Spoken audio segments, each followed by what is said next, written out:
आपलं मतदान होण्याआधी एकूण 6 मतदारसंघांमध्ये जर प्रचाराला गेलो होतो, तर अनेकांनी हाच प्रश्न विचारला होता, की हा कॉन्फिडन्स कसला आहे?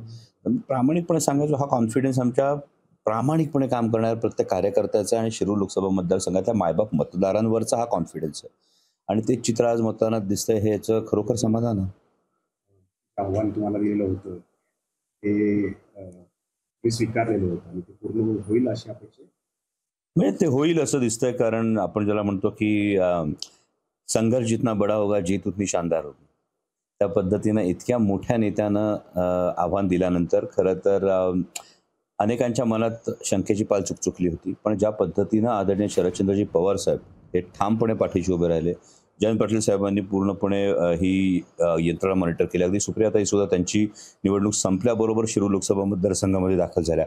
या सगळ्या गोष्टींचा परिपाक हा नक्कीच तुम्हाला समोर दिसेल आणि हे आव्हान दिल्यानंतरही डगमगून न जाता ज्या अगदी सर्वसामान्य कार्यकर्त्यांनी म्हणजे मला प्रत्येकजण तुम्ही विचारत होतात की एकही आमदार बाजूला नाही, शिरूरचा अपवाद वगळता मग निवडणूक कशी होणार? मला वाटतं सर्वसामान्य कार्यकर्त्यांनी आदरणीय पवार साहेबांच्या माननीय उद्धव साहेबांच्या प्रेमापोटी आणि त्यांच्यावरच्या नेतृत्वावरच्या विश्वासापोटी जिगरीने लढवलेली निवडणूक. खरं तर 25-26 फेऱ्या पुढे आहेत.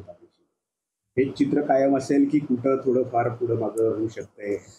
यामध्ये मी सुरुवातीपासून एक गोष्ट सांगत होतो की तुम्ही निवडणूक लढत असताना तुमच्या लढण्याचा हेतू काय हे फार महत्त्वाचं आहे आणि मला असं वाटतं की मी एका अत्यंत प्रामाणिक आणि शुद्ध हेतून ही निवडणूक लढवली आहे.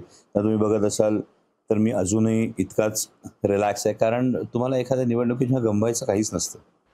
पण तुम्हाला प्रचंड आत्मिक समाधान असतं की तुम्ही लढलात आणि त्या लढण्यावर जेव्हा विजयाची मोहर उमटेल तेव्हा तो आनंद द्विगुणित होईल. इतकं सोपं गणित आहे. खरं तर राज्यामध्ये आता निकाल राज्याच्या हाती आले ते महाविकास आघाडी आणि महायुतीमध्ये काटेकी टक्कर सुरू आहे.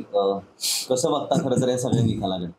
मला अजूनही होप्स आहेत कारण मी आत्ताही असं म्हणतोय की सुरुवातीच्या अगदी फेऱ्या या सुरू अगदी अजून बऱ्याचशा किमान 24-25 फेऱ्या पुढे जाणं बाकी आहे. पण जवळपास आता मी एकूण 18 सभा केल्या आपला मतदारसंघ वगळता. त्यामुळे महाराष्ट्रामध्ये महायुतीच्या सरकारविषयी असणारी एक प्रचंड चीड, एक अस्वस्थता ही ठिकठिकाणी जाणवली आहे आणि 100% त्याचं रिफ्लेक्शन हे तुम्हाला अंतिम निकालामध्ये दिसेल. आणि अंतिम निकालामध्ये जरी आत्ता काटेकी टक्कर वाटत असली तरी अंतिम निकालामध्ये महाविकास आघाडी ही सबस्टॅन्शियली पुढे गेलेली एकूण निकालामध्ये तुम्हाला दिसणार. खरं तर प्रतिष्ठेची केली होती ते महाराष्ट्रातली सगळी निवडणूक आपण पाहतोय की आता बीड आणि बारामती खूप काटेकी टक्कर म्हणजे की बीडमध्ये परत बजरंग सोनवणे आघाडीवर आहेत.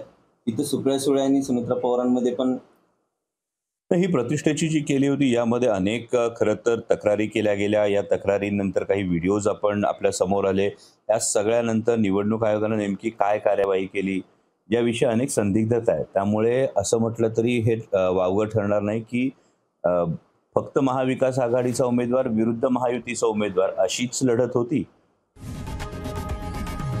लोकशाही मराठी ऐका, पहा, जागरूक रहा.